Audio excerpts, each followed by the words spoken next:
கிருஷ்ணனின் பாதத்தில் கரைந்த பாம்பு. பழமையான விருந்தாவனத்தில் மக்கள் மகிழ்ச்சியாக யமுனை நதிக்கரையில் வாழ்ந்தனர். ஒரு நாள் அந்த நதி கருமையாகி விஷம் கலந்ததாக மாறியது. ஒரு பெரும் பாம்பு அங்கே குடியேறி அதன் நஞ்சால் நீர் கொதித்து மரங்கள் வாடி பறவைகள் கூட அந்த இடத்தை தாண்ட முடியாமல் இறந்தன. அந்த நதிக்கரைக்கு யாரும் செல்ல அஞ்சினர். ஒரு நாள் விளையாடிக் கொண்டிருந்த சிறு கிருஷ்ணனின் பந்த் நதிக்குள் உருண்டு போயிற்று.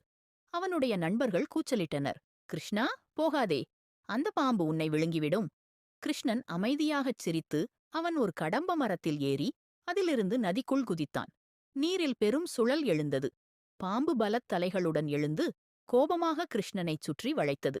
ஆனால் தெய்வக் குழந்தையான கிருஷ்ணன் விடுபட்டு அந்த பாம்பின் தலைகளின் மீது ஆடத் தொடங்கினான். ஒவ்வொரு அடியும் பாம்பின் அகந்தையையும் நஞ்சையும் அழித்தது. அந்த வேளையில் வானம் முழுதும் ஒளி பரவியது. தேவதைகள் மலர்களை மழையெனச் சிந்தினர். யமுனை மீண்டும் சுத்தமாகியது. பாம்பு தன் தவறை உணர்ந்து கிருஷ்ணனின் பாதத்தில் விழுந்தது. கிருஷ்ணன் கருணையுடன் கூறினார், இந்த நதியை விட்டு நீ போ. இனி எவருக்கும் தீங்கு செய்யாதே. பாம்பு பணிந்து நீரில் மறைந்தது. விருந்தாவனம் மீண்டும் அமைதியடைந்தது. இந்த கதை பிடிச்சிருந்தா மறக்காம சப்ஸ்கிரைப் பண்ணுங்கள்.